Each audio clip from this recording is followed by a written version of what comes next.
Ashamaa harka fuunii hordoftoota kabajamtoota chaanaalii kan koo akkam jirtu nagaa keessanii baga viidiyoo haadhaa wal deebiin ani kan jedhu maal jechuudha warqii viidiyoo waraabuu dhiiste jettanii subscribe gochuu dhiistanii ko nama ajaa'ibdu haa ta'u garuu na subscribe godha ishee diimtu santuqa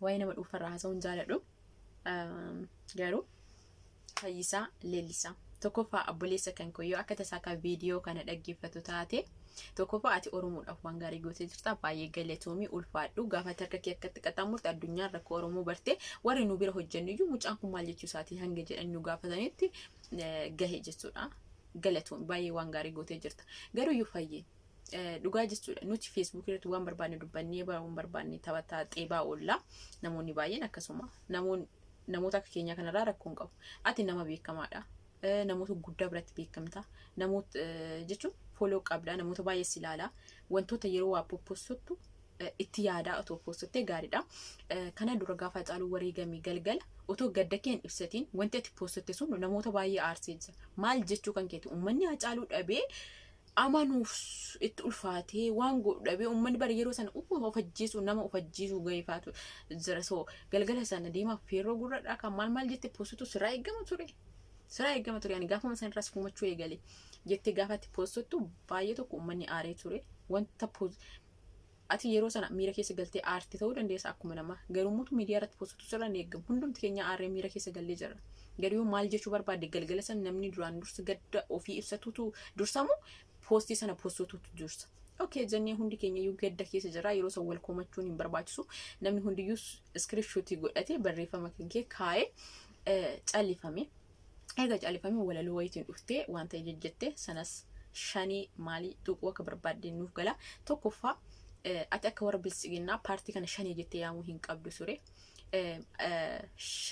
tokkoffaa yaa shanii warra bilisiginnaa paartii kana adda bilisummaa Oromoo abaa'uu maqaa bareedaa kana qaban malee shanii jettanii xiqqeessuyyuu hin qabdan ture atis akka waan shaniitu ajjeese jedhanii warri diraamaa hojjete kana diraamaa jaraa amantee diraamaa warra bilisiginnaa amantee walaloo wanta ta'e yeroo barreessitu nama kamiifiyyuu hin gala ballaanuu hubata maal akka jechuuti barbaadde jechuudha sanas callifnee jirra akka yaadettaa fudhatu mirga isaati jedhamee namni kamiiyyuu koomentii yaada sii dudubbatee callifame deebitee ammas walaloo wayii barreessitee hin callifame ammas deebitee Abiyyi wayyaanirra Abiyyi naa wayyaa jette uummanni Oromoo waggaa 27 jechuun uummanni Oromoo bara baay'ee miidhamaa ture bara wayyaanillee miidhamanii turanii qallaalillee miidhamni kan miila ofii muramee jira kan akka kaffaaluu miira bara wayyaanetti bara wayyaanii kan lubbuudhaan iyyuu eessa akka dhaqeyyuu hin dhaabameetu jira of course dhugaa jette bara wayyaanii baay'ee miidhamanii jiran garuyyuu wayyaaniin diina Oromooti beekamaadha mangistiin kun immoo Oromoo ta'a akkamitti Oromoo miidha gaafiin keenya siif galee garuu maal akka jechaa jirru nuti siif galee si nu banne barati jechuudha kabiraamu nuti bilisoomneedha yaanni keessan taayenneen gadda gaafiif deebii wayii irratti maal jedha harka isaa kana godhee jala muuree jechuudha nu bilisoomneedha itis yaaduma akka taayyeefaa waan qabdaniif bilisoomni jettan ati isin nyaatanii dhugdanii mana gaarii keessa bultanii akka barbaadan jiraachaa jirtan isin bilisoomtan akka keessanitti jechuudha Oromoon garuu biyya isaarraa ari'amaa ajjeefamaa gadi bahee nagaa hangalaa hin jiru bilisummaan argine siif galee jijjiiramni xiqqoon of course jijjiiramni xiqqoon Oromiyaa keessatti argamee jira paartilee warra biyya alaatti qabsaa turan biyya keessa galaniira garuyyuu akkanatti fakkaatutti inni kam galcheef hidheetti taphachuuf natti fakkaata kennu qoy ani kan jedhu Fayyisaan argine ati Baqqalaa faani Jawaar faani ko mana hidhaatti dararamaa jiranii argitee mi ofii garuu kana so akkamitti namni hayyoota Oromoo badii tokko malee mana hidhaatti dararaa jiru tokko namni kun homaa hin balleessine wayyaanirraa Abiyyi naa wayyaa jechuun akkamitti jechuu dandeesse akkamitti garaasi danda'e kana hundayyuu jettee abbaa fedhee adaggaru jennee dudubbanne wacnee bira darbinee jirra jechuudha har'ammoo gandummaatti astaghfirullah lazim anka jedhu nuti koo Wallaggas miti nuti Baalee miti nuti Harargee miti nuti Shawaa miti nuti Oromoodha sigala nuti gandummaa qubayyuu hin qabnu nuti erga dhiifnee bira darbine nuti gandummaa eega irraafanneeyyuu nuti Oromoodha yushiin jechuudhaan alatti anama fakkeenyaaf Baalee amma takka Baalee ana waa'ee Baalee haasa'u argitanii Facebook irratti namni nan beeku na Baalee ta'uu kan gochuudha Oromoo ta'uu kee garuu eenyumti iyyuu hin beekaa jechuudha kanaaf iyyuu nuti Oromoodha nuti Baales miti, Arsis miti, nuti eessayyuu miti, nuti Oromoodha jennee nuti dhaloonni amma gannummaa haqnee jirra. Ati namni guddaan, namni beekamaan, namni kabajamaan kun gaafa dhufte waa'ee gandummaa miidiyaa irratti taasiftu sheem dhugaa rabbi sheem qoy abjuu keessa barreessite immoo itti yaaddee dubbatti immoo fayyee maal taate Fayyisaa keenya dhugaa rabbi kabajaaf jaalala guddaa sii qabna garuu wanta itti gochaa jirtu waan tokko sirrii miti Fayyisaa. Dhugaa sin jedha waan tokko sirrii miti. Akkati viidiyoo kana dhaggeeffatte abdii qaba. Share godhaa please. Inna Fayyisaa keenya wanta itti gochaa jirtu sirrii miti. Ati bilisoomtee yoo taate bilisummaa kan kee qabadhuuti zim jedhi taa'e malee qabsoo Oromoo warri hin bilisoomin warri miidhamaa jiru warri hayyoonni keenya nu jalaa mana hidhaatti hidhamee dararamaa jira nuti qabsaa'uu qabna hammas hin bilisoomne jedhanii qabsaa'aa jiran gufuutti hin ta'initi jalaa gori. Kana duras namni si kadhatee kootu Fayyisaa koo rakkoo Oromoo addunyaatti beeksisin jedhan jiru. Miira kee keessa kee jiruu fi miidhama saba kan keetii waan dadhabdeef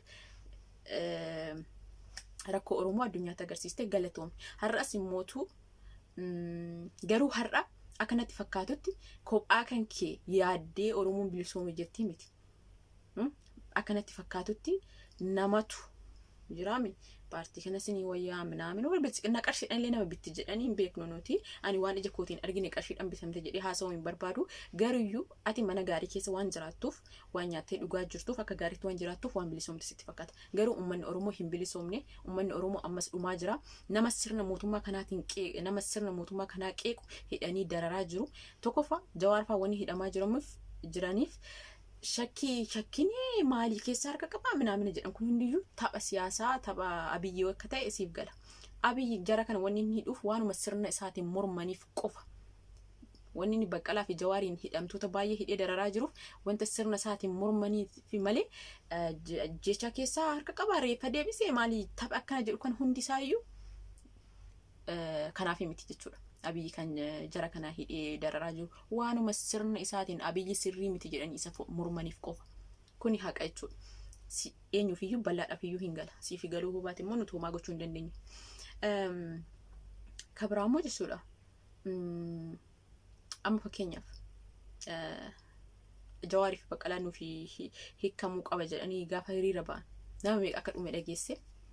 Hin dhageenye maal Fayyisaa hin dhageenye naan jedha rabbiif jedhaati jechuun dhagahee akkanatti haasa'uu ta'e na ajaa'iba waan ta'eef jechuudha. Dhageechira Jawaarii fi Baqqalaa nuuf haa hiikamu hidhamtoonni nuuf haa hiikamu mirgi Oromoo haa kabajamu waan jedhaniif qofa hiriira waan baniif qofa Harargee keessatti nama 100 fi meeqa jedhanii nama baay'eetu dhumaa jire yoo Facebook fayyadamta ta'e argitee jirta. Kana eenyu gochaara mootummaa Abiyyi miti shaneedha naan jedhi kanas.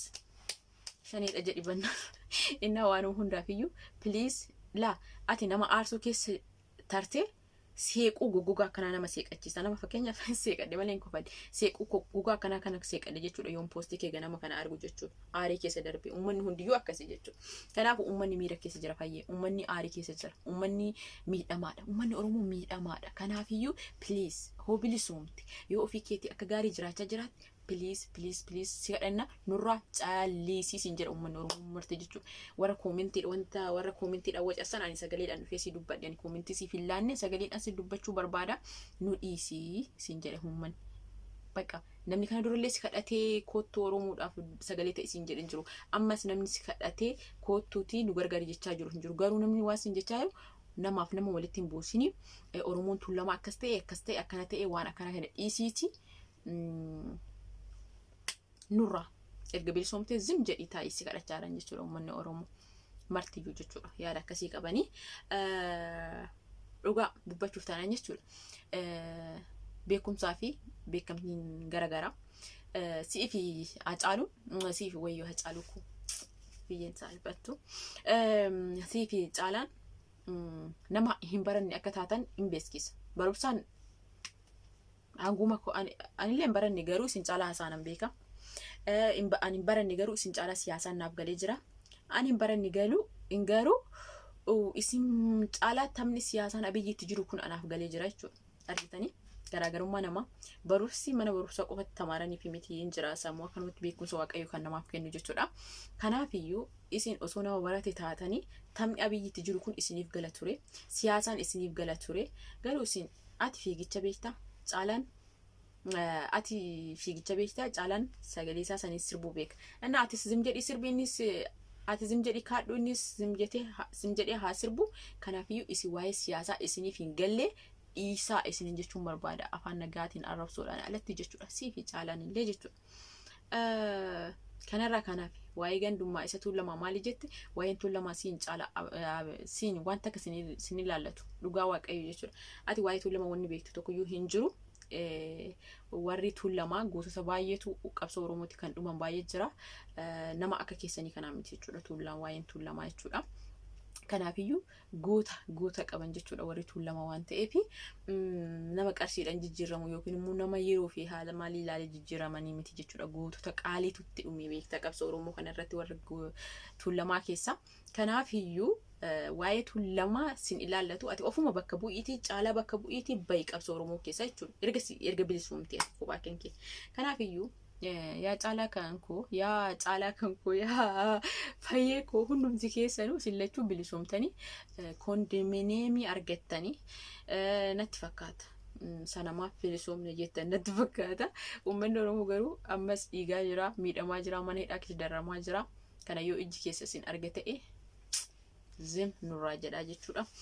Haasaan baay'isuu kanuma yaadni kiyya baga aga viidiyoo haaraadha wal deebinuutti hordoftoota yuutuubii kiyya. Isin jaaladha baay'ee tokko Oromoo tiyya Oromoo qulqulluu qofti jechuudha. Oromoo qulqulluu qofti isin jaaladha.